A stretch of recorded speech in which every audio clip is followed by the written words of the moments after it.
Have you ever sat in church or Sunday school and just were absolutely blown away? You just could not believe what you were hearing.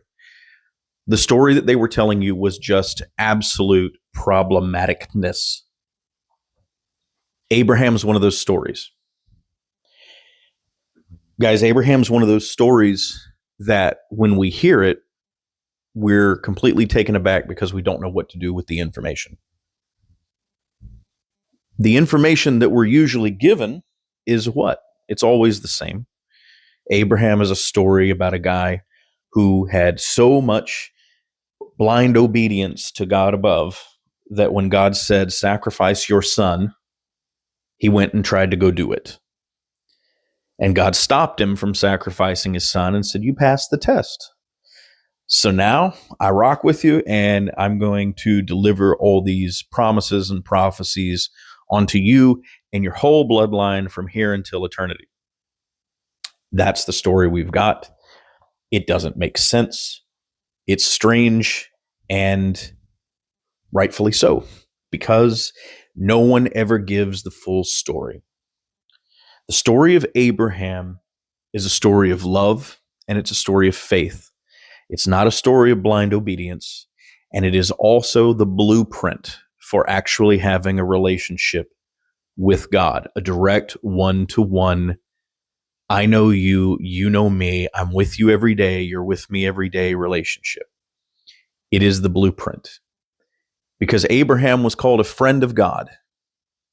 He was not called a blind, obedient servant. He was called a friend of God.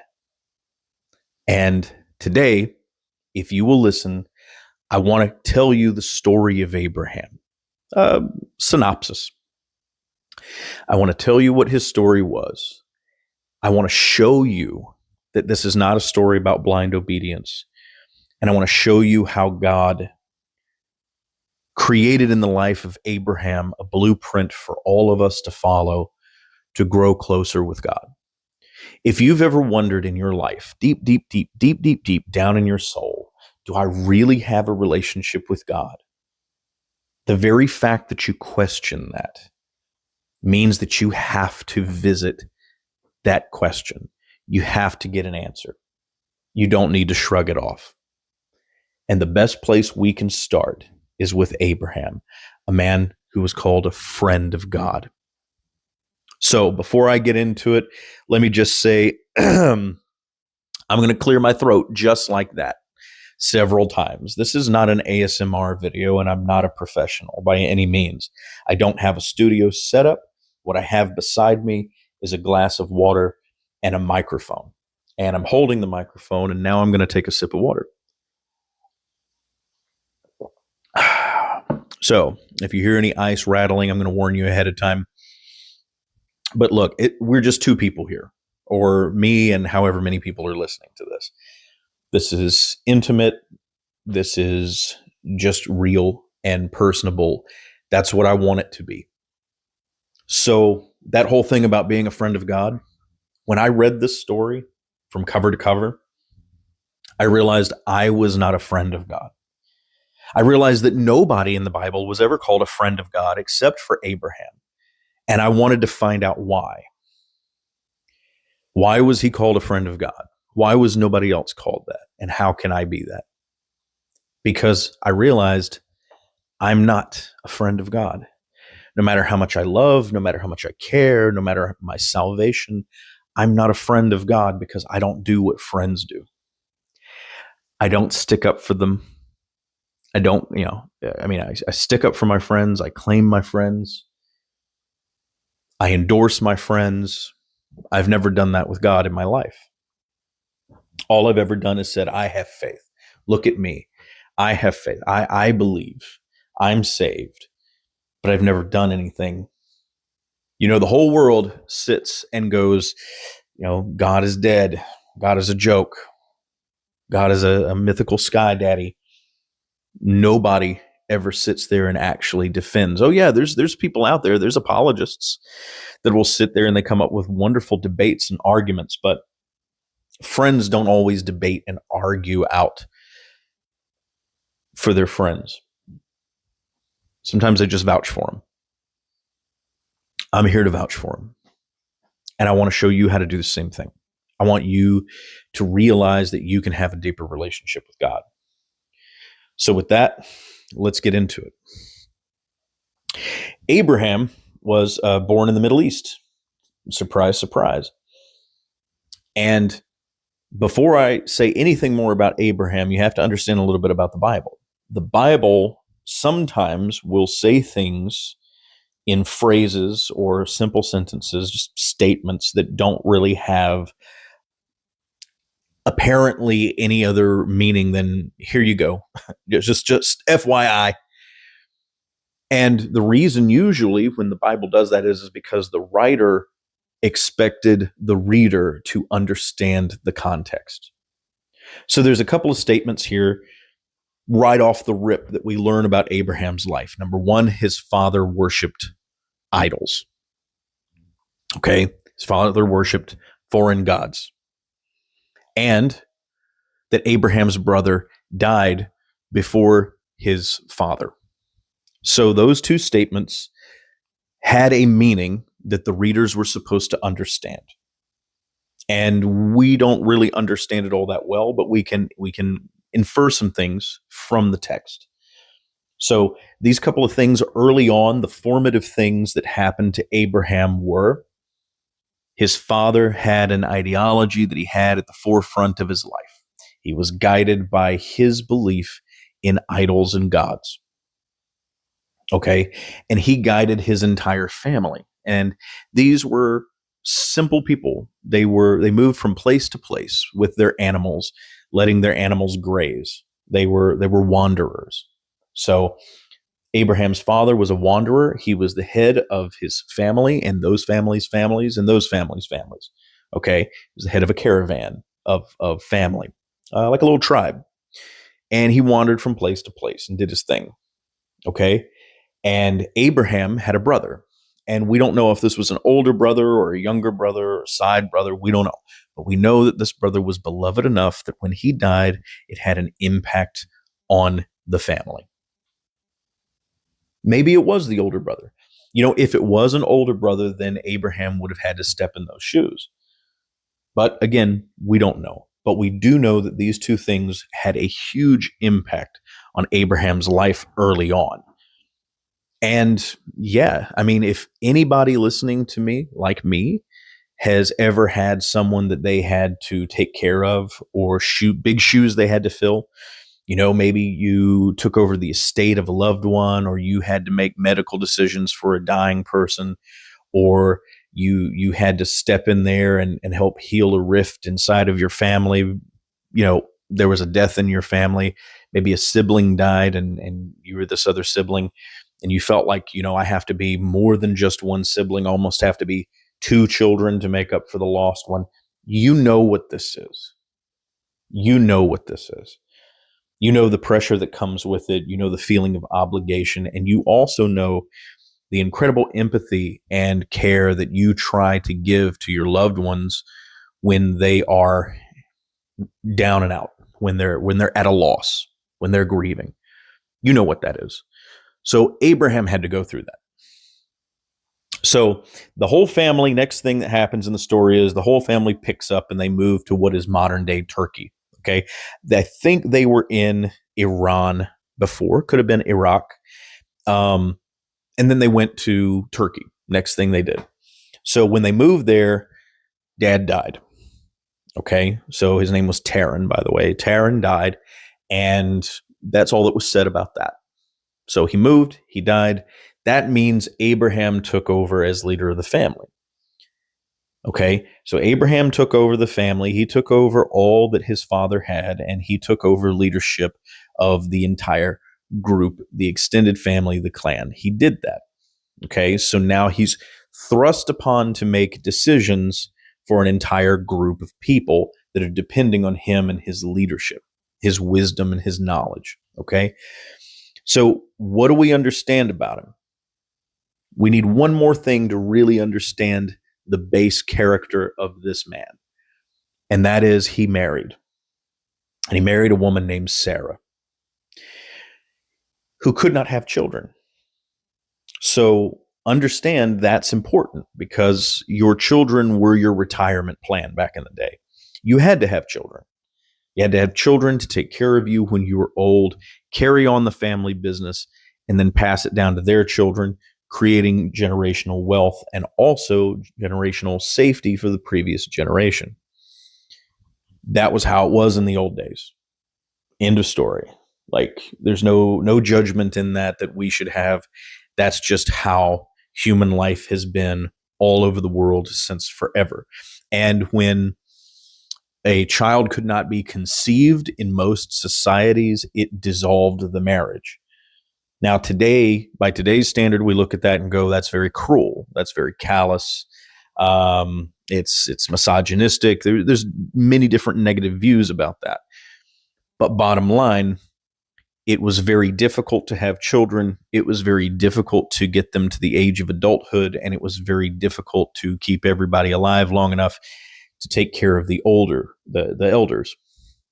So it was very necessary, regardless of how we might think of things like that. It was very necessary to ensure that marriages produced children and time wasn't wasted. So, I mean, that's just the facts. But in the story, Abraham loved Sarah so much, he didn't divorce her. He didn't kick her to the curb. And he never chose for himself another wife. I remember that I said that because it's going to get a little sticky later on. But he loved Sarah more than anything. And what we now have is a full, complete idea of the things that has shaped our friend Abraham. Number one, he is the product of familial tragedy. And he is used to caring for people, caring for his father, caring for his extended family as the leader of his clan, caring for a woman that he loved so much he could not dismiss simply because he could not have children. He's a lover, and he doesn't like to let go. And he likes to step in the gap and create a way where there is no way. This is the character of our friend Abraham. These are the building blocks that a person needs to even have a relationship with any human being, let alone with God. It's this amazing heart that he had beating inside his chest that God fell in love with. And part of the reason why he came and he spoke to Abraham. And we know this because as soon as we learn about Sarah, we learn this other thing, that God told Abraham. God told Abraham, not Abraham found God, not God found Abraham, not Abraham didn't know God before or he knew him for years and years, and they go way back. All we hear is God said to Abraham, you are going to be a blessing to the families of the whole of the earth. And then he says, go to Egypt, of all places. This is really all the Bible gives us. A promise from God, and then he requests him to go down to Egypt. It doesn't even say why. Excuse me, I'm going to get a little bit of water. Nice. And so he does. He goes down to Egypt. Now, here's where the story really starts getting some meat on its bones. This is where we really start understanding more than just who the man was, but we start understanding how God was working in the man's life, and we start to understand what we need to have a relationship with God. It starts with that trip to Egypt. Okay? Abraham starts going down to Egypt, but before he gets there, he starts thinking to himself, well, now, wait a minute. I do not want to lose my beloved wife, who I love more than anything in the world. And so he concocts a plan. A plan B. And I'll tell you why it's a plan B in a second. He says to his wife, if we get down there to Egypt and anybody asks, I want you to tell them that you're my sister. Because Pharaoh has goons all over Egypt. And if they see a pretty woman, they could wind up killing me, taking you, busting up the whole rest of the family, and then you would wind up part of the harem of the Pharaoh. And I don't want that. I couldn't bear the thought of losing you by death and never seeing you again. You're too precious to me. So this is the plan we come up with. Now, that's a pretty wild plan. I don't think I know of anybody who would go, you know what, we're going to move to Arkansas. And, a lot of those people in Arkansas, they've never seen a pretty girl before. So why don't you tell them that you're my sister? And then that way they won't be trying to bust up our marriage. Actually, a joke, but the plan really had a little bit of a basis in reality. It was a little unrealistic, but it was part of the idea that if you were the brother of a woman, then someone would be more willing to work with you to try and marry your sister.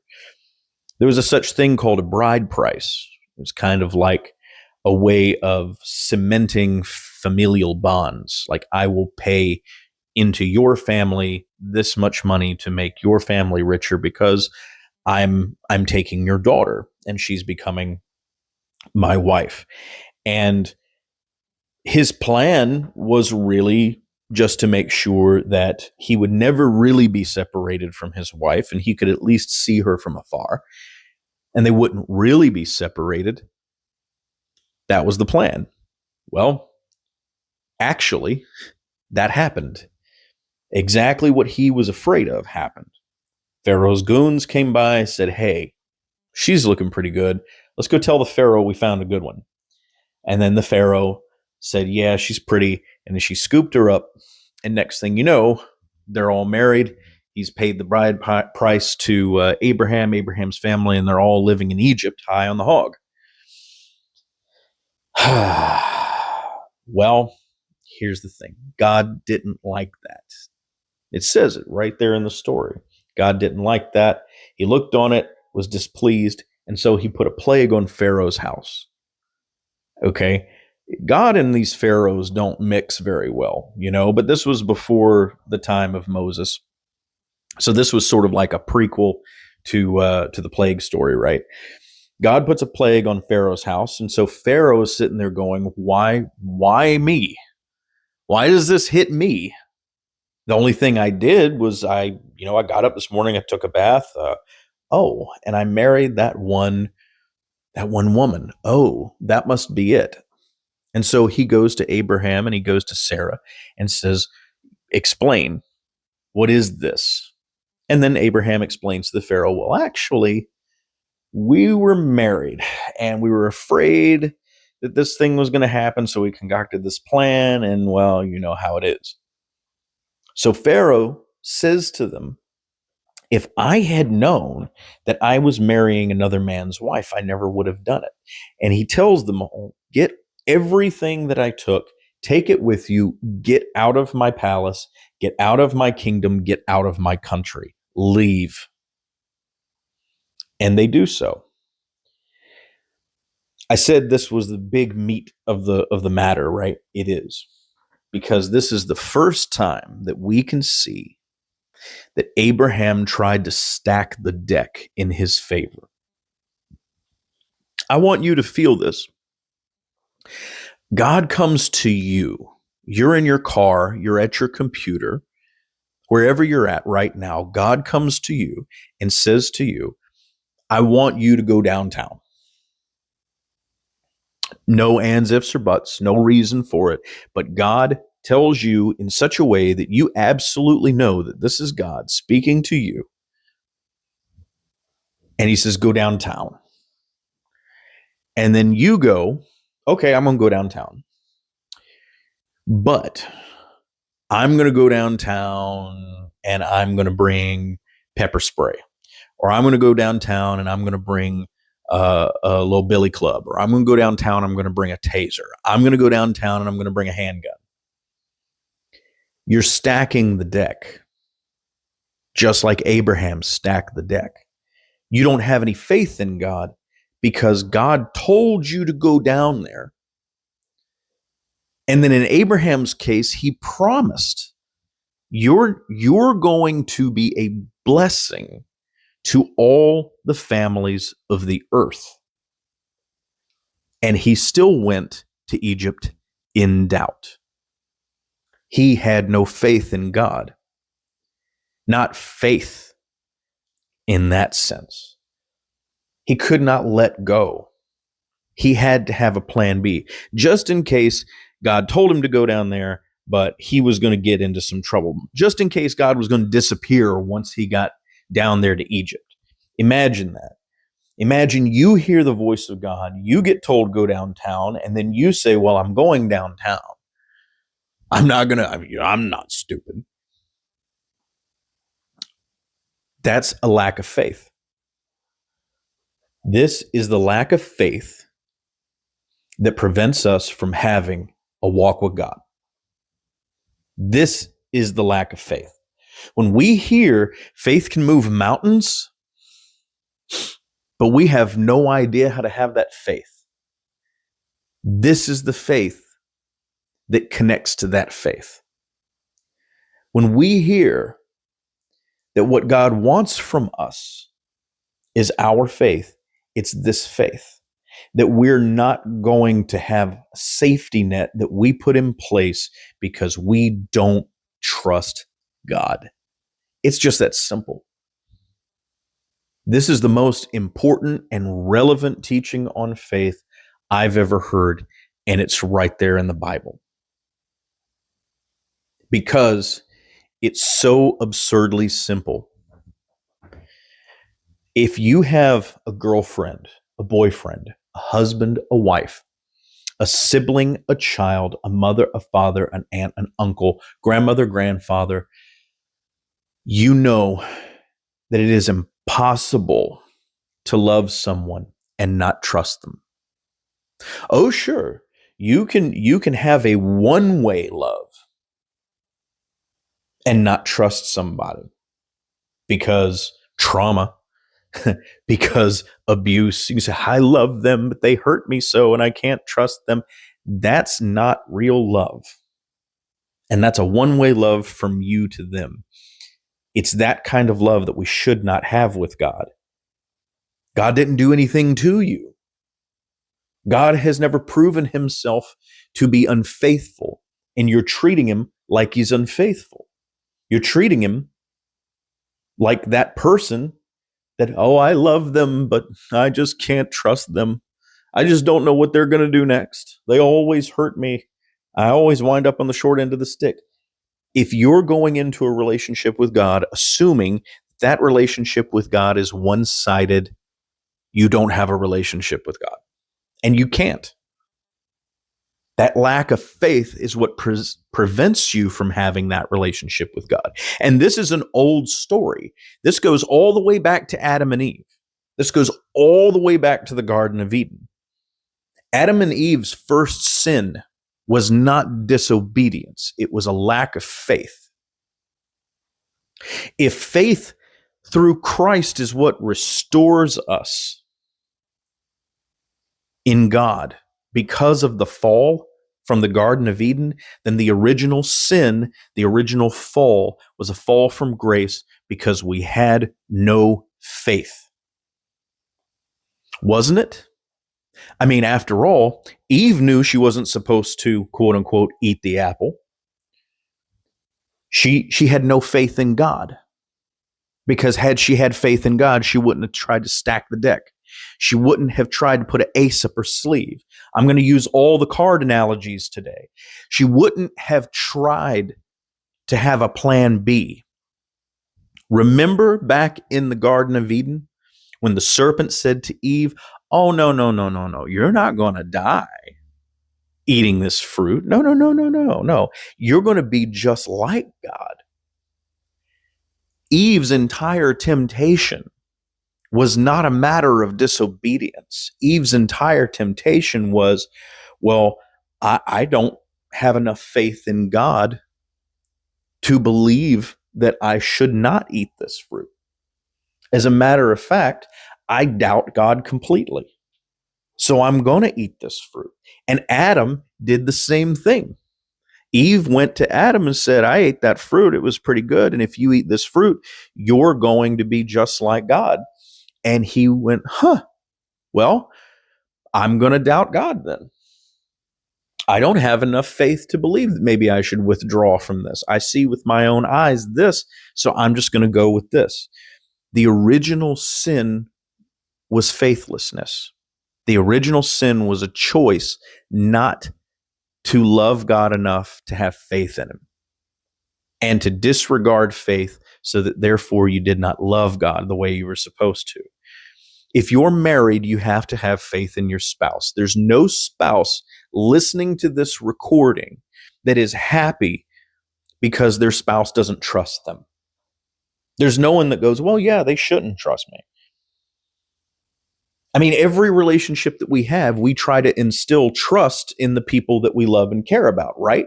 I mean, we want our parents to trust us. We want our children to trust us. We want even our business partners to trust us. We want faith. And we know that we can't grow without faith. But for whatever reason, we don't apply that to God, and we don't understand that that is fundamental, even when Jesus died on the cross specifically for that reason. Even when the Spirit of God is sent to us as a comforter and as a truth teller, we still won't do it. We still won't have faith in God. We still act like we don't know what faith is. We still wonder, oh, well, this faith in God, it must be how much money you put in the collection plate. Oh, this faith in God, it has to be how much work you do in the church. This faith in God, it has to be how many Sundays you went, how many high holy days you went, how many confessions you made. That is not faith. That is not a relationship. And you can't have a relationship without faith. You can't have a relationship without trust. You can't have a relationship without respect. You can't have a relationship without love. And all of those things are tied together. And faith is the one thing that will unravel it all, because faith is the one thing that it requires you to have without building it first. It just is what it is. So faith in someone you love is not having a safety net. There's nobody listening to me right now that ever said to themselves, I love this person, I'm going to marry this person, but I'm going to have another relationship on the side just in case this first thing doesn't work out. I love them, they love me, we've been together for 3 years, but I'm going to keep this side person here just in case this whole thing falls over. Nobody's doing that. Not if they love the person, not if they trust the person, not if they have faith in the person, not if they respect the person, not if they love the person. Likewise with God. This is why when you read all throughout the Bible, particularly the Old Testament, the two things that God hammers in again and again and again and again and again through the commandments and through the prophets is no adultery, no idol worship. No adultery, no idol worship. Adultery is not having faith in your partner, not having a correct two-way relationship that is living and loving and faithful. And idol worship is the same thing. You're putting your faith in things that don't exist, that don't breathe, that don't live. You're doing things up to and including sacrificing your own children, burning them alive, as it says in some places in the Bible, to these foreign gods. But you won't just have faith in me, who loves you and who is here for you. Okay? This is the whole entirety of the Bible. Faith and a relationship in God. And that's why the story of Abraham is so important. And we're not done yet. Remember I told you earlier about Abraham and how he was the head of the family. You know he was the head of the family because when he gets out of Egypt, his nephew comes to him and starts arguing with him about where they should go next. So put yourself in Abraham's shoes. You're the leader of your family and your extended family. You took them into Egypt. You basically let the king marry your spouse, and then you got kicked out of the place, never to return again. That's a lot of faith to lose in somebody. That's a lot of trust to lose in somebody. Now, Abraham could have sat there and said to his nephew, whose name was Lot, he could have said, Lot, I know what you're thinking, but listen, man, I was told to go there by God, and I was just doing what God said. And you know what?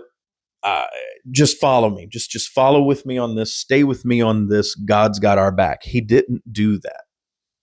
He didn't tell Lot anything about how he wound up in Egypt or anything. He just saved face. And he said, okay, well, I don't want to fight with you. So you pick up whatever sheep and whatever people you want. You go ahead and pick them up and just pick a direction you want to go into, and you lead, and just leave me whatever you don't want. And so that happened. Lot picked up, and he was very happy to split off and be the head of his version of the family. And then those people that remained faithful to Abraham stayed with Abraham. And they went in a different direction. This also tells us something about Abraham. He still has that good heart, though. He's got a heart for God. He just doesn't have faith. You can have a heart for somebody and have a problem having faith in them. It happens all the time. It happens all the time. But faith is what makes that love grow. It's what opens the door and makes things reciprocal. It's what flows life and spirit into things. Everything's just one way without that without that faith component. Understand, even in your own relationships, you can love someone, you can give someone the sun, moon, earth, and stars, and still you don't believe that they can be there for you. It happens all the time with people who have been through traumatic things in their upbringing. They go, no, no, no, no, no. I'll give you everything. You don't have to give me anything, because they don't have any real faith in you anyway. And not because for an evil purpose, like not for a bad purpose, like I was saying before. It's because they simply don't have any hope. You're too far away. There's no way. There's no possible way you could love me enough to give me this thing. You just can't. There's no way you could love me enough to give me the kind of love that I'm giving you, because I know my love is pure and good, and yours is pure and good too, but it would be too great of a sacrifice on you. These kinds of things. For some of you, this will make sense. For some of you, it doesn't. But try to apply it to your life as well as you can. There is a faithlessness because you won't give the other person the benefit. And there is a faithlessness because you can't bring yourself to have faith, because you don't know. But in both cases and in both ways, you try to create some kind of compromise, some kind of ace in the hole, some kind of safety net that just smooths over everything and makes everything okay, because that's what's most important, just for everything to be okay. So in our lives, we compromise, just like with Lot. Okay, well, God, I believe in you, so you be over there and I'll be over here. You be over there in the church doing your good church things, and I'm going to be over here doing my things. And then I'll come visit you, or you come visit me when needed. And that'll be that. That makes perfect sense. You go over there and you help the people that need the help. I'm just going to go over here and sit in the corner. That's the wrong kind of faith to have. Even Jesus teaches us, knock and the door will be open, seek and you will find. He even talks about the greatest faith being those people who ran to God, who ran to him, to Jesus for healing, who grabbed the hem of his garment. Do we not know about the woman who he kind of argued with? And he was like, why would I cast pearls before swine? And she says, even a dog gets the crumbs from the master's plate. And Jesus said, there's no greater faith in all of Israel. No greater faith, even among those who have faith. That's what I'm talking about. Don't just be over here saying, well, this is good enough for me, and you go take that over there. That's not faith either. You got to want it. You got to have so much desire that you never want to let go of God, and you don't want that safety net. You don't even want the safety net. That's the kind of faith that God needs in a relationship to make a relationship real and to make a relationship grow with you. That's the kind of faith Jesus was talking about all the time. That's the kind of faith the prophets were talking about the whole time. This is the faith that we're learning about right here with Abraham. And this is why he was called a friend of God, because through this, he's learning to have that faith. So when Lot went off, Lot demonstrated a lack of faith and faithfulness in Abraham. Abraham demonstrated another lack of faith in God, because rather than step up and say, rightfully, I'm the leader here, this is what I'm doing, and God's at the lead, he says, no, you go ahead and do what you got to do. You probably know what's best for you anyway. I don't want to fight with you. So here's what happens to Lot. Lot takes off for the most pristine, beautiful lands that he can go to with all of his flocks and all of his people. And he goes down there, but what he didn't know is that there were wars going on down in those pristine little valleys full of green clover for all of his sheep and cattle. And so he gets down there and everything gets taken from him. Everything gets busted up. And when Abraham heard about this, he rallied up the people and he ran down there. So he rallied, went down there, saved his nephew, brought him back, reestablished him, made him whole. This is the kind of love that Abraham had.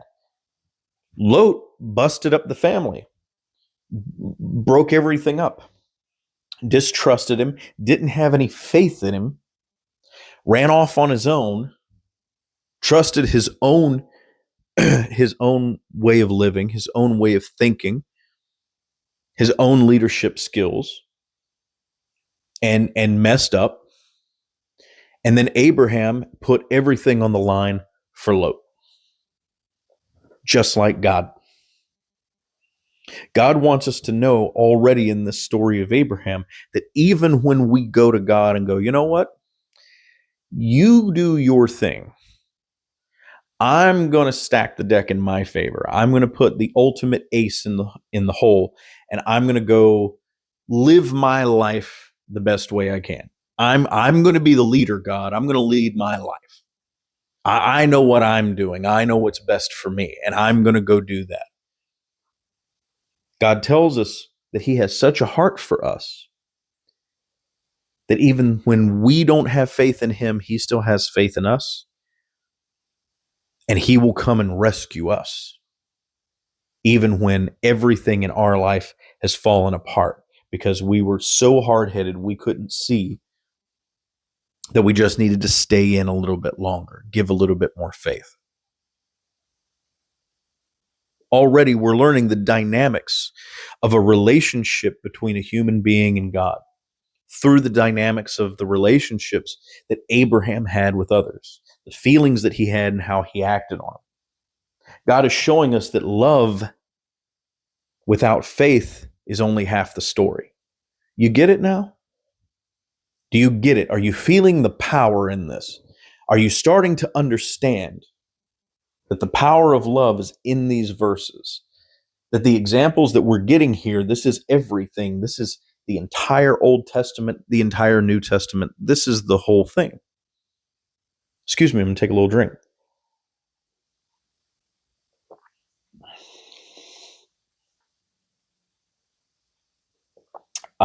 Dead silence on a podcast.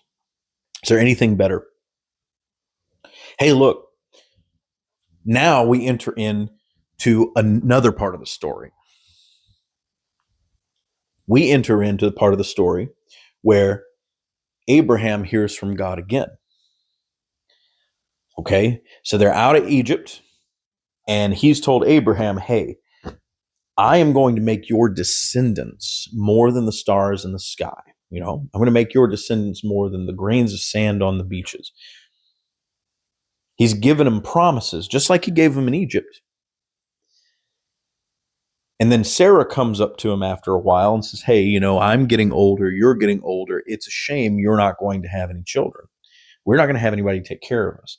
So listen, my little handmaid, Hagar, who we picked up in Egypt when we lived there, she came with us with all the riches and everything that we brought from Egypt.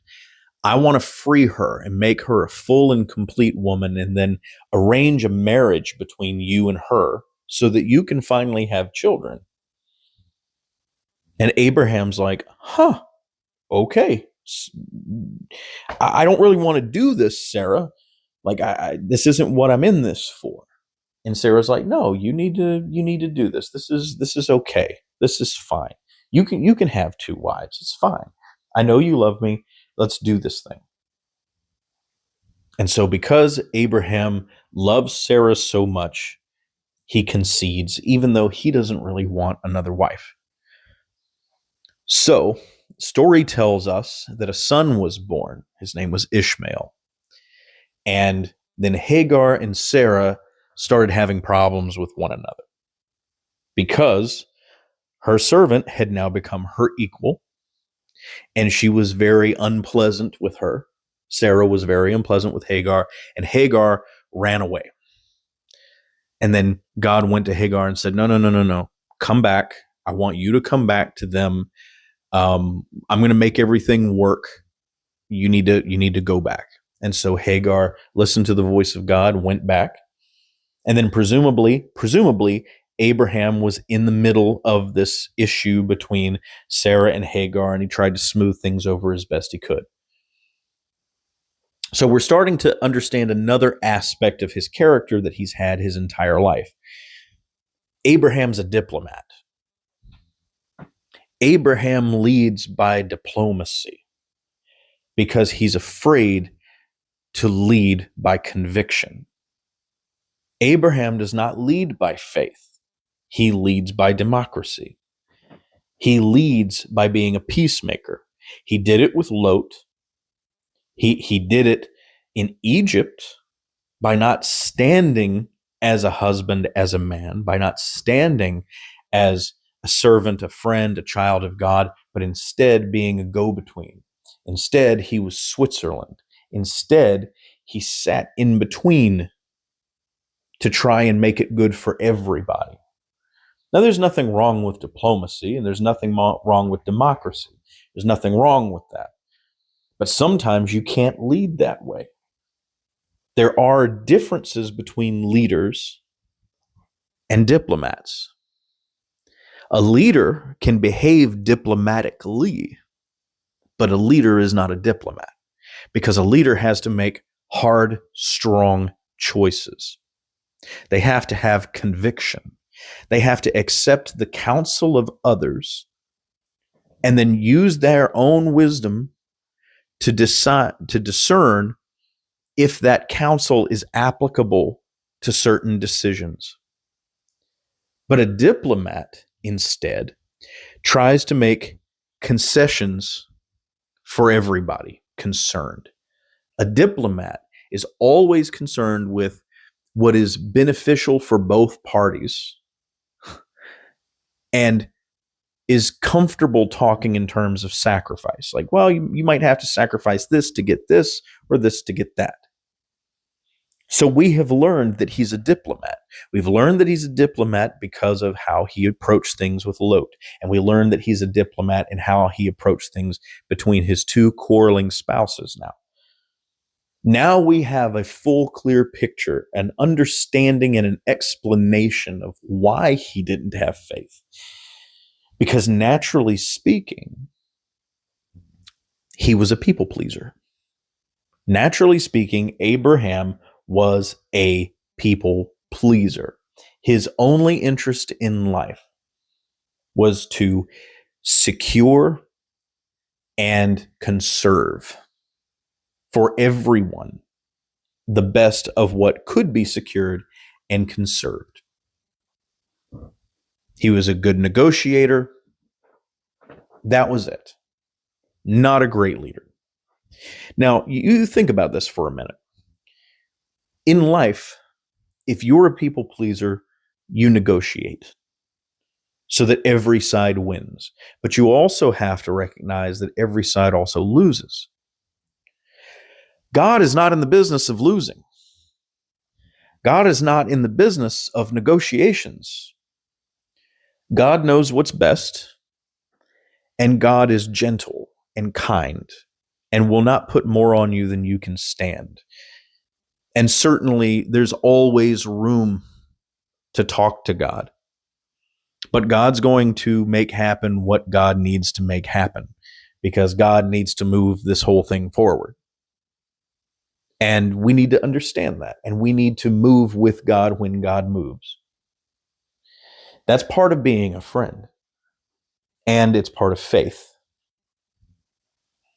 And that concept is about to take this whole story into a brand new dimension coming up. So, going back to the story of Sarah and Abraham, God goes to Abraham sometime after Ishmael is born and gives him this promise. And he says, now I'm going to tell you that you are going to have a child, and that child is going to be with Sarah. And Abraham laughs, and he says, there's no way. Like, she's too old, I'm too old. That's not happening. Look, everything that you're promising, just give it to Ishmael. He's my son. That's what it is. Yeah, come on, let's just not go through that. Like, that's just crazy talk. But God says, nope, that's the way it's going to be.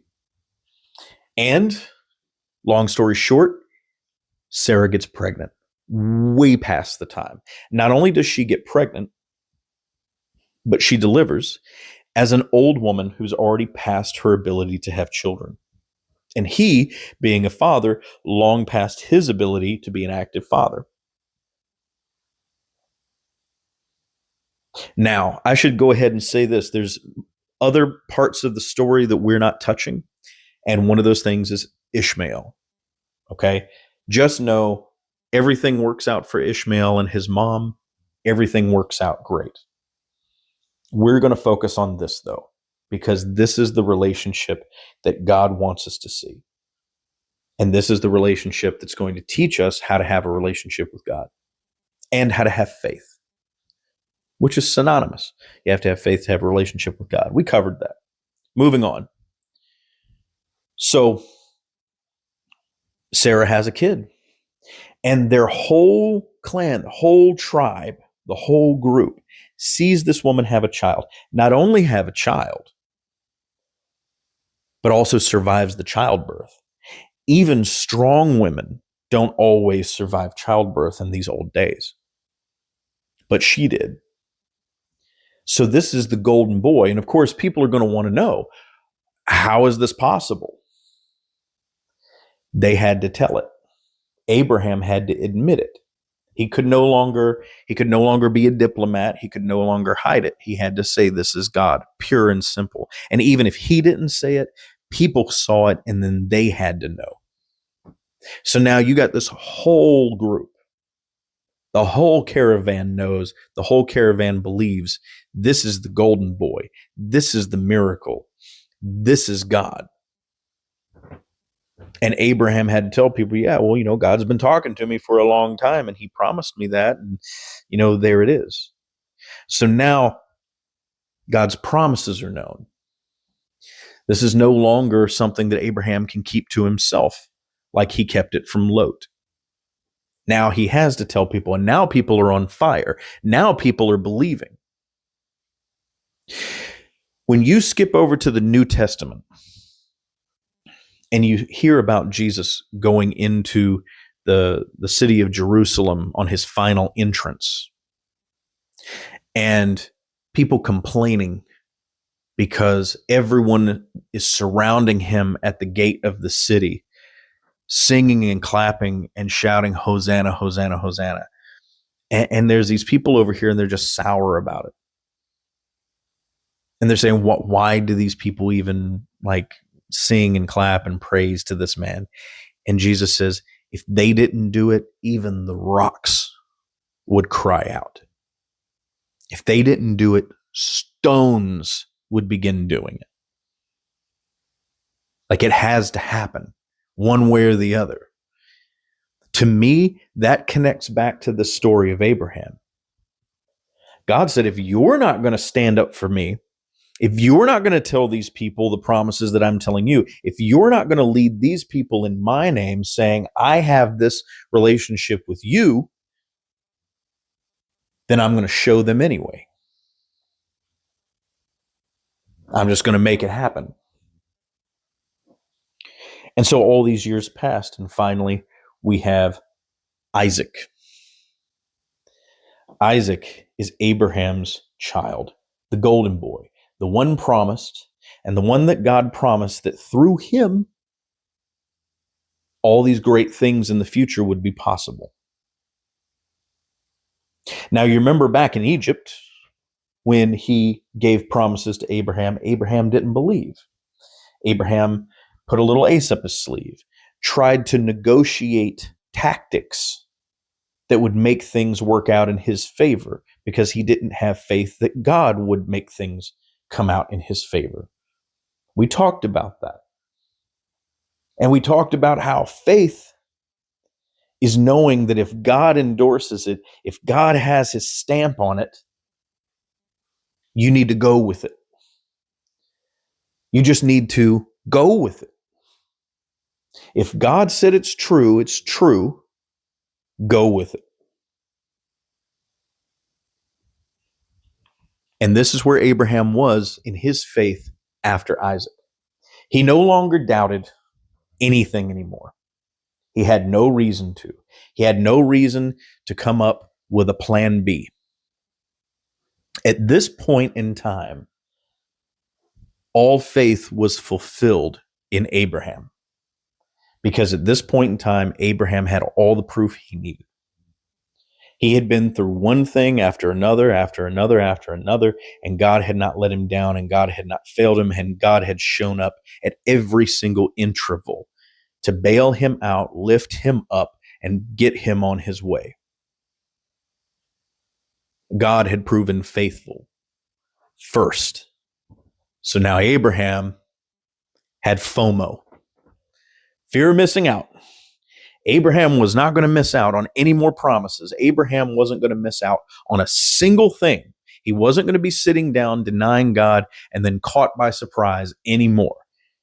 He was going to wait on God, move when God moved, wait when God waited, just like you would with any other friend, any other relationship that you care about. You don't move ahead and leave them behind. You never leave a man behind. You don't do that to God because God doesn't do that to you. He learned how to be a friend. Not Isaiah.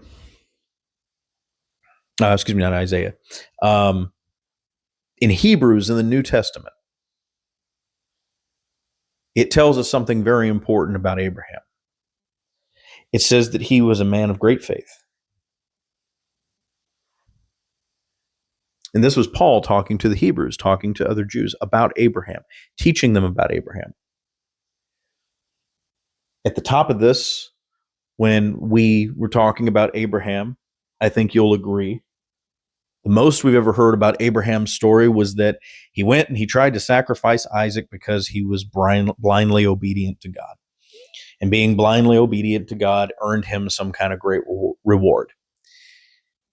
That brings up so many problems. so many ethics issues. And now that you know about Abraham, now that you know who he is, what he is, how he operated, his lack of faith in God, and how he gained his faith in God, now this story is going to make a lot more sense. Now the story can be told in its proper context. And it starts with what Hebrews tells us about Abraham. In the book of Hebrews, Paul tells us that when Abraham sacrificed Isaac, he knew that God did not really require Isaac to be sacrificed, because he had already promised Abraham that through Isaac, great things would come to the whole world. And twice before, Abraham denied that. Twice before, Abraham denied God.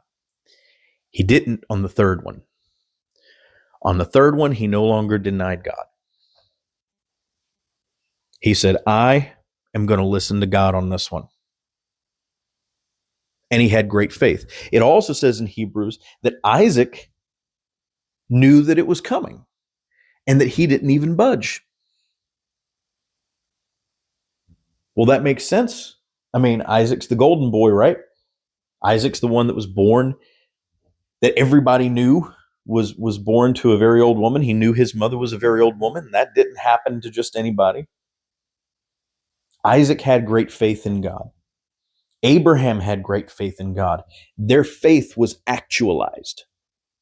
They both had a relationship with God that now included faith. Faith that gave peace beyond all understanding. And it had nothing to do with blind obedience, trickery, or sacrifice at all. And I'm going to show you how. Pay very close attention. Please stay with this. If I haven't lost you, don't get lost now. Because here's where it really gets good. So back in Abraham's story, Abraham packs up his donkey because God said to him, hey, I want you to take your son who you love more than anything on earth. Remember how he was with Sarah? He loved her more than anything. And what did he do? He stacked the deck. He doubted God when he went down into Egypt. Now he's got Isaac, who he loves even more than Sarah, loves more than anything else on earth. God says, take Isaac, who you love more than anything else on earth, up to the top of that mountain over there, and I want you to sacrifice him as an offering to me. So he packs up and he's going up the mountain, and his son Isaac says, hey, Dad, what are we doing?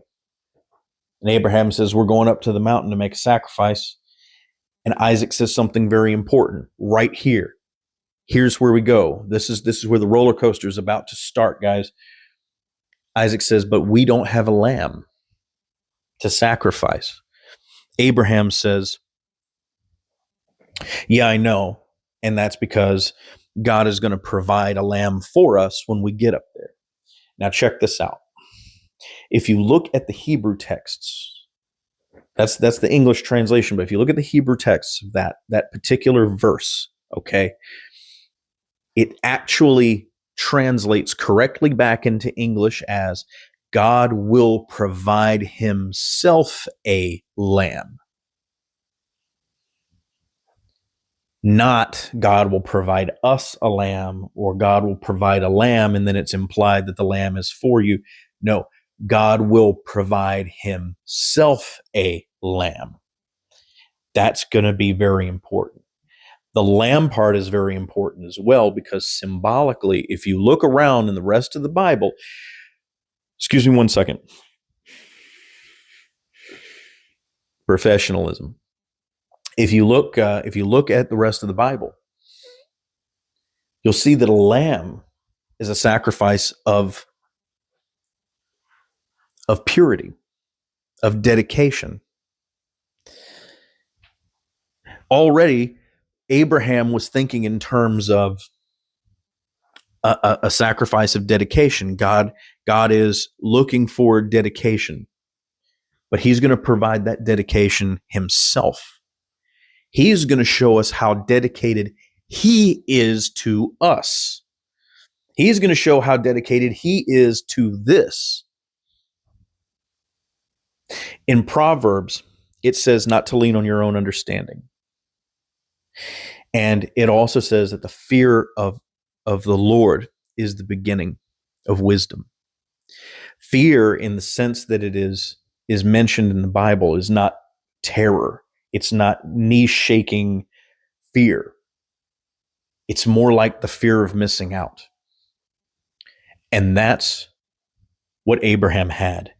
He had developed a relationship with God through faith to the point where he knew what God would do. He had no more doubts in God because he knew how God would work. Simply because now he has seen the pattern. If you read the Word, if you study your Bible, and you're studying it the right way, and you're not letting anyone lead you astray, if you're not getting hoodwinked by giant mega churches that are out for your money, prophets that prophesy incompletely, pastors that are only interested in aggrandizement of themselves and blind obedience in you, then you will learn who God is. And you will have faith in God the same way that you will have faith in a good spouse because you know them. You have no reason to doubt them. A good child because you know them. You have no reason to doubt them. A good parent because you know them. You have no reason to doubt them. A good business partner because you know them inside and out. You have no reason to doubt them. God knows you inside and out and has no reason to doubt you. You can know God inside and out and have no reason to doubt him. You can have a faith and a peace that passes all understanding, a faith that can move mountains, not because your faith will move mountains, but because your faith in God is strong enough for a mountain to move. In these old days, when you had a covenant, in many of these biblical cultures, two people would be in a dispute. Two clans would be in a dispute. Two villages would be in a dispute. And they would use diplomacy and leadership. And they would eventually come to an agreement. And that agreement would be finalized in a sacrifice of dedication, where you split the animal in two and you passed through the blood. And then that animal would be cooked and a feast would ensue and the two parties would come together as one. Covenants happened all the time for disputes. Covenants happened all the time in marriages. Abraham had a covenant with God. And it wasn't just about circumcision either. It was a covenant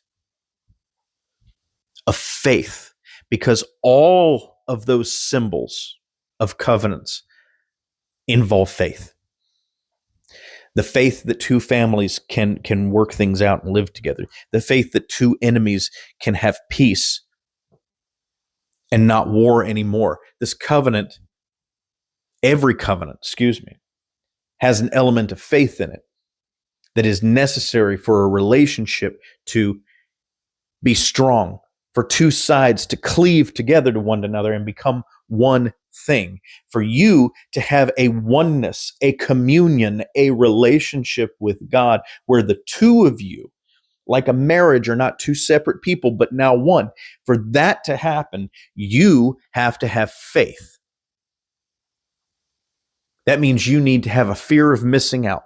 The same fear of missing out you had that said, I have to marry her. The same fear of missing out that said, I have to get to know him. I have to be beside him. The same fear of missing out that said, I need to help my dad. He's sick. I need to help my mom. She's invalid. I need to help my child. They're broken on the street. I need to help my child, my grandchild. They need to finish school. That same fear of missing out. I cannot let one more day go by like this without me getting involved. It's like if you want to explore this more, watch Scrooged with Bill Murray. And you don't even have to watch the whole thing. Just the last speech about him and Christmas, where he's sitting there and he's crying. That's faith. That's the fear of the Lord. That's the fear of missing out that you need to have wisdom, to understand God, to have faith in God. It's all part of the same thing. You see, God is also afraid of missing out. That's why Christ went on the cross. He was afraid of missing out on you and me. He was afraid of missing out on what could be an amazing relationship. And so a covenant in blood was made. But instead of breaking that sacrifice and passing out that sacrifice and throwing bones in the ashes, the sacrifice was raised up to new life, an everlasting covenant, an everlasting sacrifice, an everlasting agreement that could be reached between God and all generations through faith, not by blood. Blood at first, faith at the end. Faith is what it's all about. It's always been about that. And it doesn't matter whether you're listening to this as a Jew or a Muslim or a Christian or an atheist. It doesn't matter. If you're talking about spirituality and the Abrahamic faith, you're talking about faith, period. End of story. You cannot read any of the books of the Old Testament or New Testament and not understand that everything is about a relationship with God and everything requires faith. Everything requires faith. What kind of faith do you need to have? The faith of Abraham. And the faith of Christ, the larger faith, is a faith that doesn't require the long form like Abraham. It's just simply love without a safety net. The willingness to be God's friend and the fear of missing out on what God has in your life. So you're not going to turn back. You're not going to turn around. You're not going to walk away. You're not going to forget. You're not going to ignore. You're going to go all in like you would with any other great love in your life, with complete faith. Anyway, let's get back to this. So God himself is going to provide himself a lamb, and it's going to be a lamb of dedication. You see, our man Abraham, he understood this was the turning point. He understood that this is the first step of the fulfillment of everything. This is where God is going to put his seal of approval on everything that he promised. It's all come true, but now we're at the top of the roller coaster and we're about to drop. He knew that right then and there. Abraham did not lie to his son Isaac to trick him to go up on the mountain like you've heard in pulpits, like you've heard on stages. This is not what happened. Abraham knew from jump this is not going to happen, because everything that God ever promised me, he delivered me into a place and into the hands of people so that that prophecy would be made manifest. This is going to be no different. So he gets up on top of the mountain. Okay? He gets up there. And once up there, he binds his son up. Usually this part of the story is called the binding of Isaac. He binds his son up, So he can't move, run away, or go anywhere. But Isaac's not screaming. Isaac's not twisting and turning. I'm sure he was scared, but he went with it. Abraham raises up the knife, and then an angel appears and says, don't do it. God has seen your obedience, and he's tested you, and you're good. Don't do it. And then, from over in the corner of his eye, Abraham sees a ram tangled up. God provided a sacrifice that day, but he didn't provide a lamb. What he provided was a ram, a sacrifice not of dedication, but of atonement. And I'm going to make those points about that in just a second. First, I have to say a couple of things. Number one, when that angel appeared and stopped Abraham from plunging that knife in, we got to unpack that. That's just too dense to not unpack. The first thing we have to unpack is this word obedience. When I tell you that this angel was talking about obedience and a test, the words break down when you do enough research into understanding that obedience is in the same vein as your marriage vows. Classic marriage vows say, do you promise to love, honor, and obey? Not in the way a dog obeys, but in the sense that you agree to be led. You agree to work with this person. And the vows are said to each other. Love, honor, obey, husband to wife. Let's not turn this into, a feminist argument. When you obey, it's not a bad thing. Not if you're being asked to obey for the right reasons, and not when you concede to obey for the right reasons. Essentially, that word concede is really what we're talking about. You're conceding. You're accepting. You're not rolling over and playing dead. You're not being commanded. You're acquiescing. If you remember Pirates of the Caribbean, acquiesce to your request. You're conceding. You're saying, okay, let's do that then. In the absence of being able to make agreements, in the absence of being able to make diplomatic negotiations, you just say, okay. Abraham was a negotiator. Abraham was a diplomat. Abraham didn't do that this time. Abraham could have said, well, I'll go up there and I'll use a fake knife. Or I'll go up there and I'll pretend I'm going to do it. I'll leave the ropes a little loose, like he did back in Egypt with Sarah. But he didn't. He knew he wasn't going to sacrifice Isaac, but he went all the way with it because he simply conceded. And he conceded because he wanted God to lead the way. One of the aspects of faith that we have to understand, one of the things that allows us to work without a safety net, like Abraham, is to understand that whatever God gives us, it's going to be better than anything that we could have ourselves.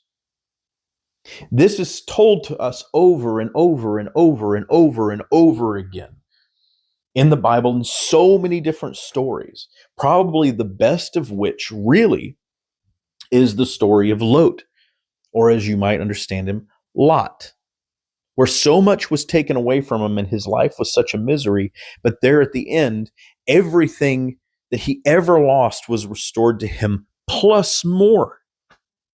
And his life was a joy thereafter. It didn't change the misery of his loss, but it increased the joy that he ever had so much more. He was given a joy beyond joys. When God gives you something, it's not what the world wants you to have. When God gives it to you, it's not what you want to have sometimes, but it is a joy beyond joys. And if you will concede if you will obey, not blindly, not blind obedience, but if you will obey the relationship that you have with God, let God take the lead. Just say, okay. And then don't do anything that would cause you to miss out. Don't put yourself in the way of you and God. Then what you'll receive will be so much greater than you could ever, ever, ever imagine. That's the first thing to unpack. Why did Abraham, if he knew God wasn't going to let him sacrifice Isaac, why did he go through it all? Because he had always stood in his own way. And he wasn't about to do that this time. He did love Isaac more than anything, and he was afraid that if maybe he didn't do it, he was afraid of what might happen.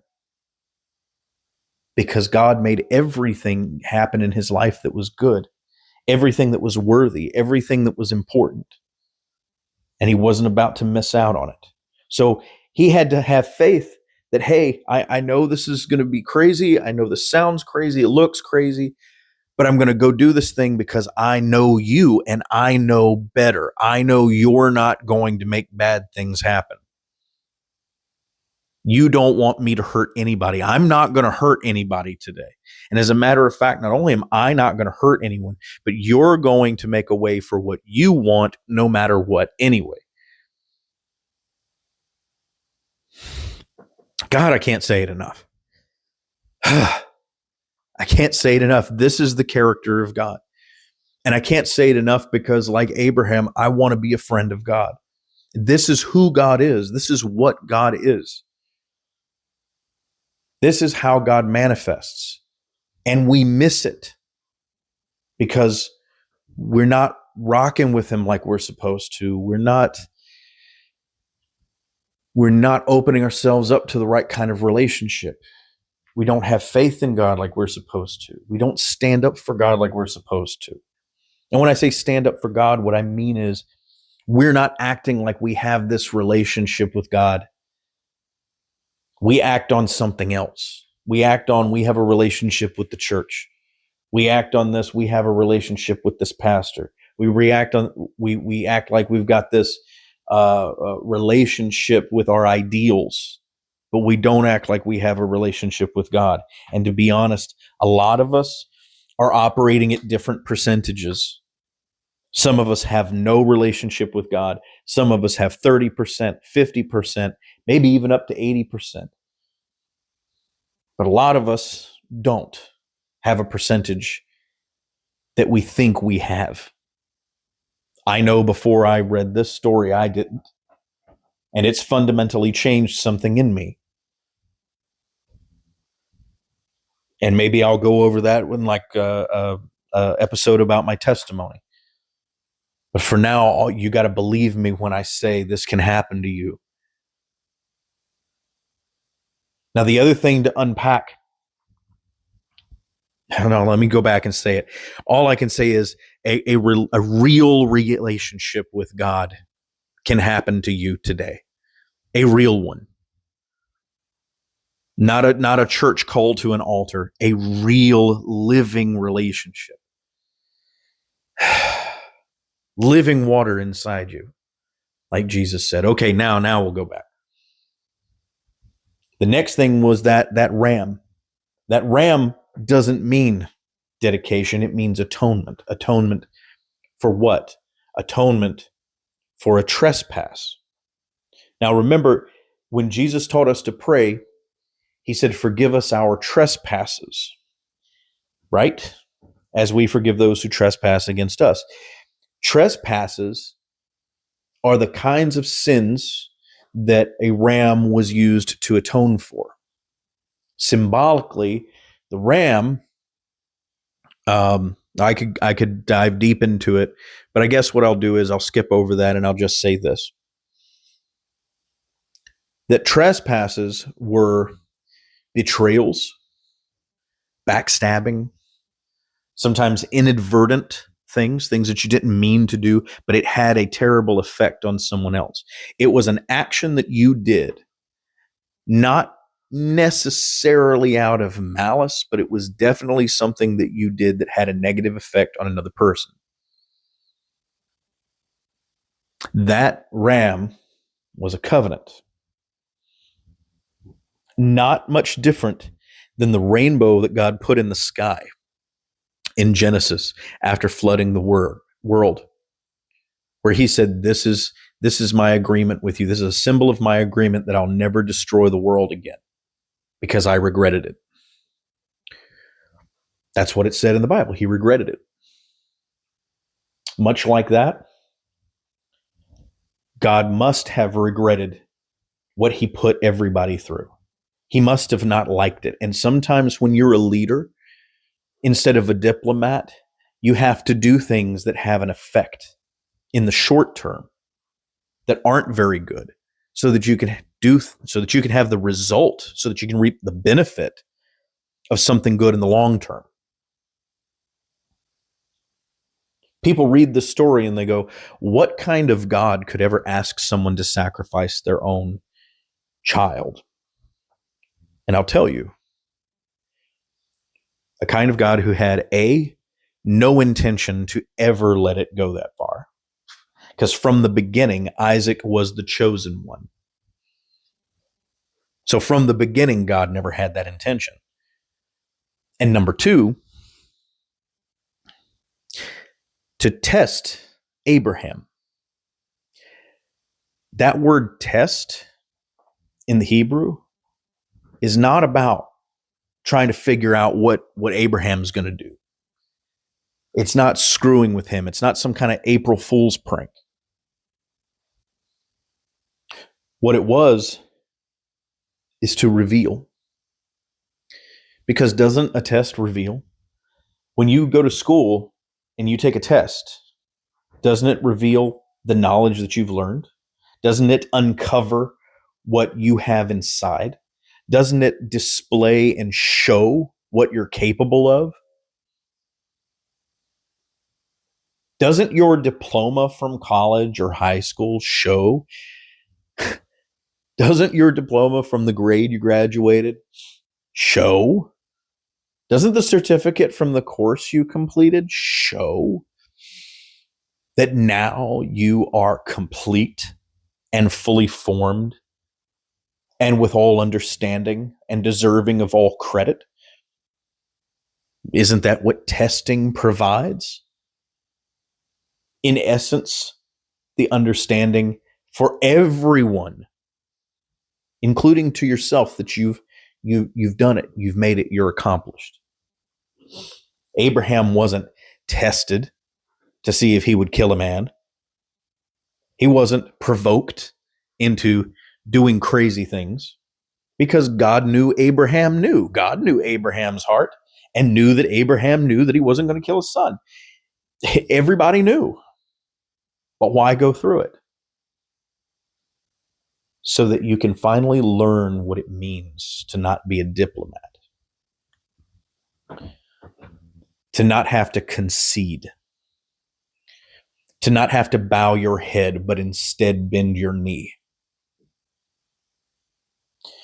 Abraham needed to be brought to a place where he understood how not just to love, but to have faith. How not just to be a diplomat, but to be a real leader. He had to understand that your love without faith is just a whole lot of big-heartedness. And that diplomacy without leadership is sitting on a fence.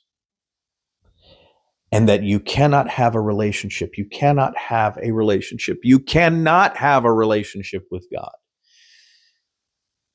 if you don't have for God the same belovedness that you have for other people,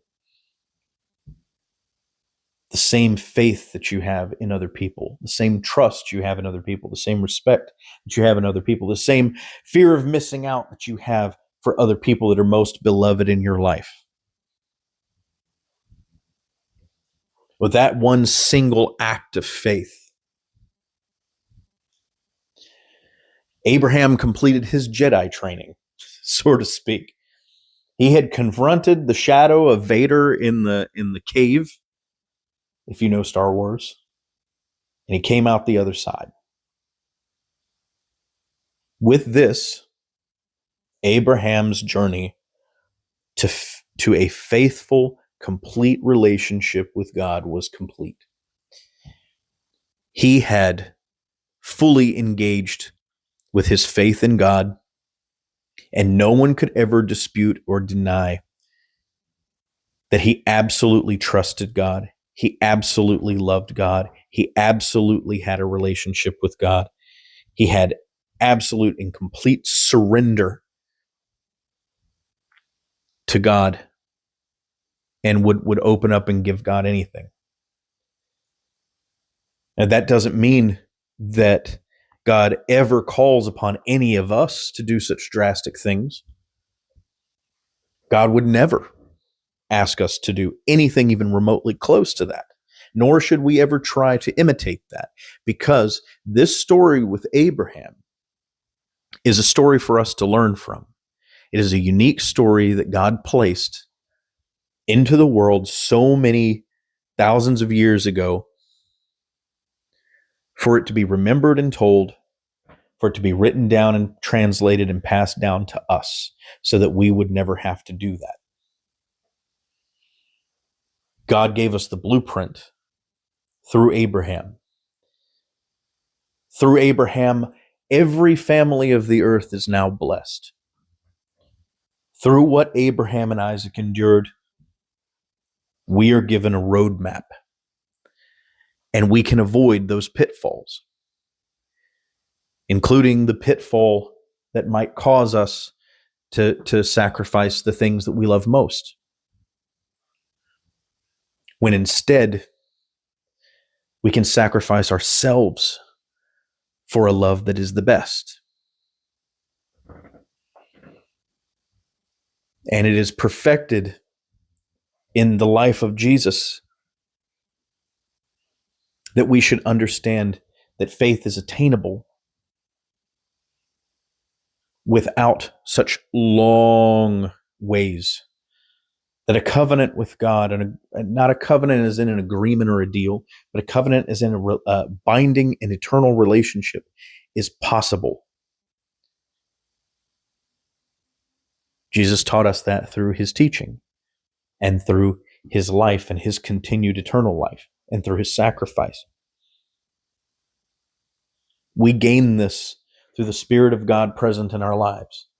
And believe me, God and the Spirit of God is present in your life. You wouldn't wake up every day without it. So God's there, waiting, just like he was with Abraham, waiting. Just listening, waiting for the day when he says, okay, this is what I want you to do. Okay, this is where I want you to go. This is what I want you to see. This is what I want to show you. And then your story begins. And it's a lifelong story. And it's a story that resonates into eternity. Abraham's covenant has lasted all the way until now. And if you're a Christian, it has then manifested. Abraham's covenant has been transfigured and now is an eternal covenant living through Jesus Christ at the right hand of God the Father in heaven.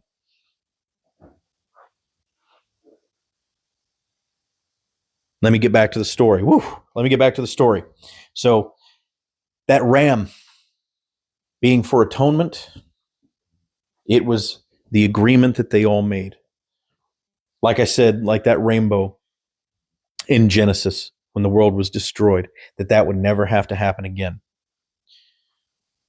And again, God never, ever called upon anybody to do anything like that again. And so Isaac made amends with God. God made amends with Isaac. Abraham made amends with God. God made amends with Isaac. With Abraham. And Abraham atoned for all of the faithlessness that he had had up until that point through that sacrifice. So atonement was made, and finally everything was complete. And now there's one thing that I want to mention. Happily ever after is never happily ever after in the Bible. One story feeds into another, which feeds into another, which feeds into another.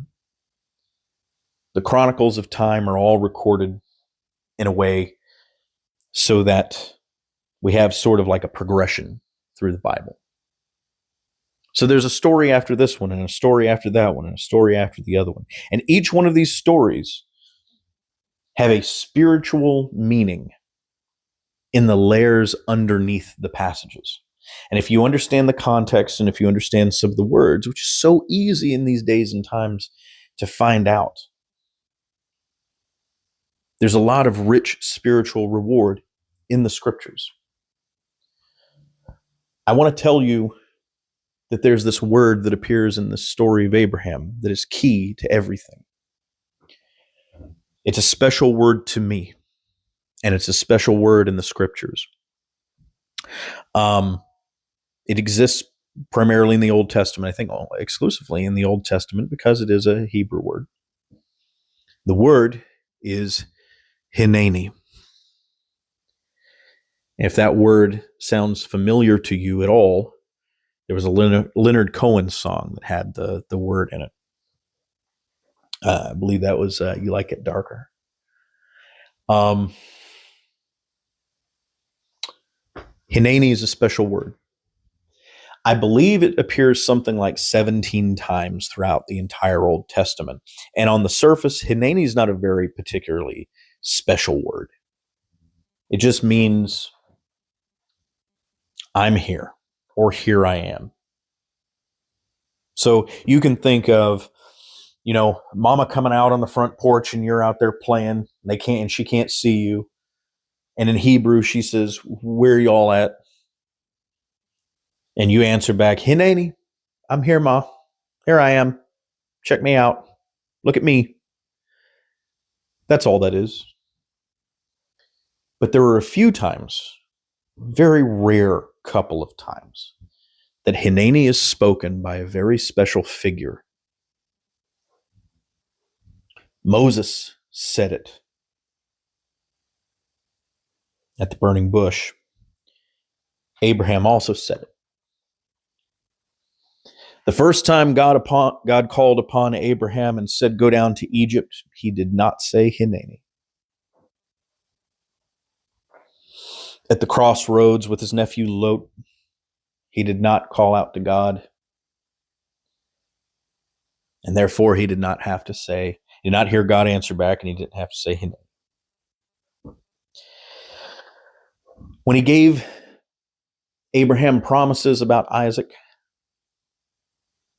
he did not say Hineni. When Isaac was born, he didn't even say it. But when God called out to Abraham, and he finally said Hineni, then God said, "I want you to go up onto the mountain with Isaac." And what makes that particular event different and special is simply this. In that context, Hineni ceases to be a simple, "Here I am. I'm over here, Ma." It now becomes something quite more powerful. This now becomes a hoorah. This now becomes a powerful word of complete surrender and engagement. Sir, yes, sir. Hoorah. Let's go. It is the type of phrase That in English, it's a word that in English has a phrase that's only bound to a certain number of contexts. But it is layered with so much power and so much faith. It is an absolute and complete alignment with God's will. So much so that you cannot tell where your will ends and God's will begins. You can't tell where God's will ends and yours begins. You can't tell the difference. We human beings can only aspire to have those certain moments where God's will and our will is indistinguishable. Jesus Christ of Nazareth, his will from birth was succinct with the Father's will. So much so that you couldn't tell it apart. So much so that he could forgive sins with a word, that he could speak to a demon and it would immediately leave, that he could spit in his hand and wipe it on someone's eyes and they would see again. Enough that he could just speak a word and say, it's done, and it's done. He could say, raise up from the dead, and someone raised up from the dead. It's like staring at the sun with a flashlight shining in your eyes. There's no difference between the two. We can aspire, as I said, to moments like that. Jesus Christ embodied that, was that. And look at the amazing things Jesus was capable of. We who are taught as Christians to be a reflection of Christ, we as human beings who were created to be a reflection of God, we only get moments, Hineni moments. Moments like Moses, moments like Abraham, where he said, Hineni, I'm here, Lord. I'm with you, Lord. Let's go. I'll do whatever. That sign of faith, that complete embodiment in a word, is what we need to be with God. We need to aspire to those moments. We'll never be able to hold on to it, but we need to aspire to those moments. Perfect alignment with God. And the best we can do is have a relationship that leads us to that. The best thing that we can do is have a relationship with God so that that is even possible. And I'm going to go into that a little bit more about Jesus in a follow-up and how we might be able to walk a walk that will bring us to that state, maybe once. But it is the pleasure of our lives to even get close to that. In your life, it can start today. Even if you've been saved, even if you've been sanctified, even if you've been blessed by God your whole life and you speak in every unknown tongue, whatever it is and however it is that you believe, you may think you've got the whole thing down on lock. Excuse me. But have you ever said Hineni and meant it from your heart? Have you ever spoken those words and committed yourself? Because let me tell you, I have done that. I committed myself to God with that word, and the word doesn't have any power, but the meaning has everything. And my life has already changed. With my faith in Christ, I have faith in God. And my faith in God has been activated for the first time in my life, my whole life, because I came to understand what Jesus said. He says, I'm not saying anything different than the prophets have already said. Jesus basically condensed it all down and removed some of the human garbage that was in the way, keeping us from having that direct line of faith so that we could have a direct relationship with God. And if you read this entire story, you begin to understand that this was the way it was always supposed to be anyway. This is what Jesus was talking about. This is the long form, how to develop a relationship with God. And I want you to develop your relationship with God. I want you to have a fulfilling, spiritual, real relationship with God today. I want that for you. If you're ready,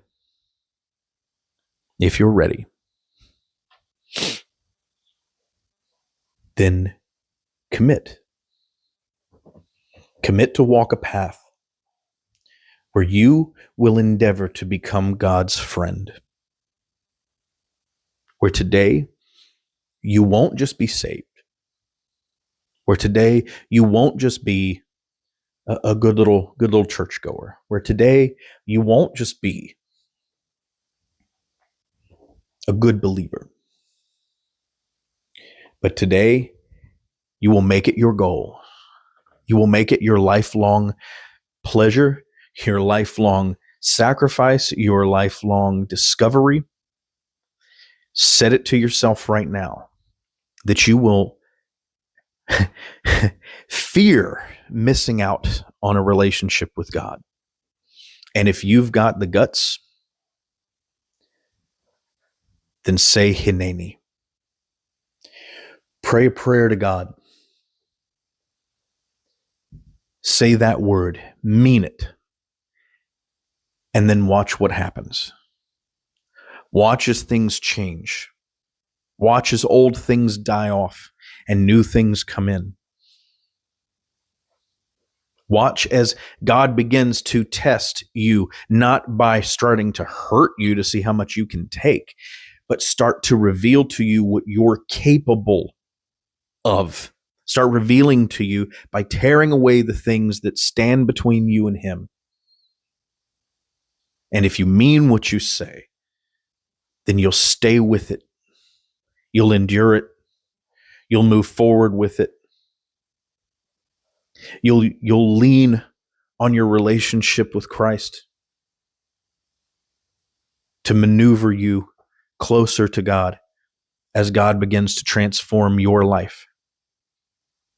And let me tell you, God isn't going to make you richer. He's going to make you happier. God is not going to make you more powerful. God is going to make you more content. God is not going to heal the hole in your heart. He's going to fill it. That's what God promises you that He's going to do, and you need to have faith in that. And you need to have faith that you're doing the right thing by standing in the hole in the world to fill it with God through you. That you need to enrich this world by bringing it the love of God through you. Jesus teaches that we should lay up treasures in heaven, that things from heaven don't rot, they don't spoil, the moth doesn't eat them. I'm going to tell you about treasure. Listen to me carefully. If you've made it all the way through this, listen to me carefully. Well, don't listen to me carefully because I'm going to cough. Hold on. Now listen to me carefully. If you lay up treasures in your life that are godly, that are heavenly, that are eternal, how much more will God take care of his treasures and where they are stored? If you lay up treasure that is of this world, it's going to die out. It's going to fade away. It's going to roll over to somebody else's grasp. You can't hold on to it. And when I say worldly treasures, I'm not just talking about money. I'm also talking about the concerns of this world, the worries of this world, being connected to this world, only being connected to those relationships that are transactional and not relationships that require faith. Even sticking to your own way of seeing things, even sticking to your own pseudo relationship that you might have with God that doesn't involve any faith. All those temporary things that you're so certain of, that you're so desirous to hold on to. That old time religion's good enough for me. Those hard benches in the church, they're good enough. I don't need anything cushy. My bottom can handle it. You know what? My church is good. They do good things in the community. I'm going to go with my church, what my church says. You know, I don't really need to read my Bible because I've got a whole app on my phone that I get through my church that tells me what I'm supposed to do. You know, the sages, they tell me everything that I need to know. And, you know, I don't know if you know this, but I'm in a course that I'm taking. It's going to take me 2 years to complete, but when I get out of it, you know, I'll be patted on the back for going through it. Sure, go ahead. You say that to yourself. You go ahead and convince yourself of that.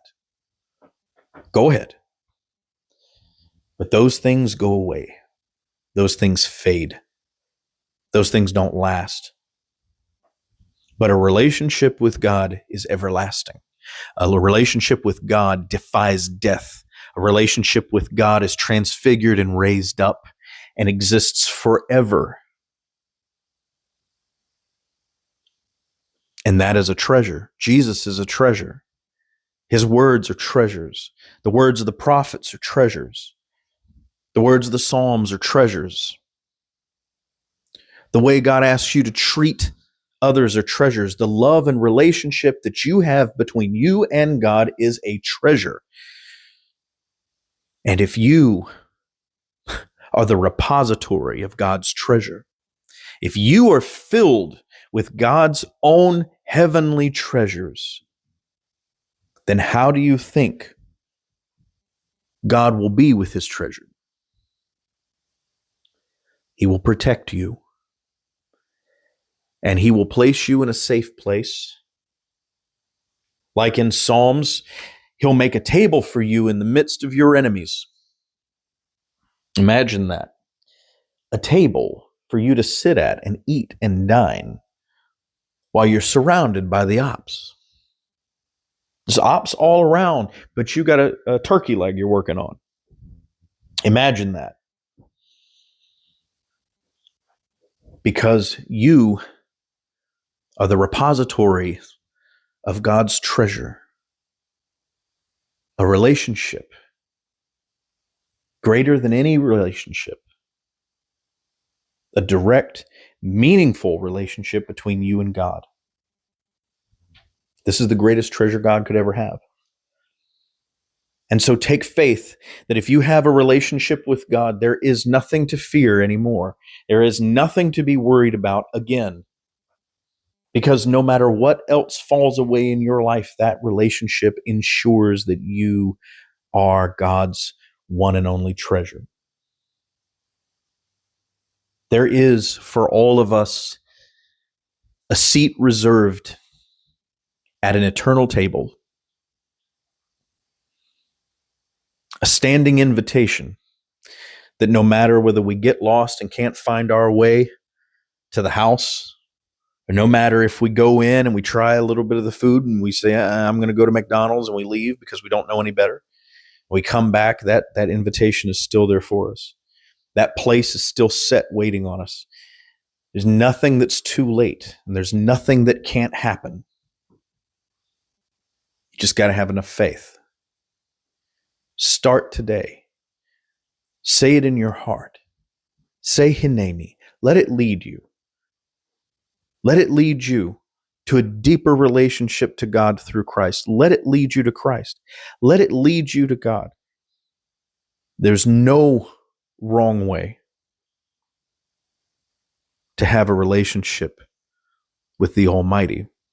There's no wrong way to have a relationship with the Lord above all lords and the God one and true above all powers.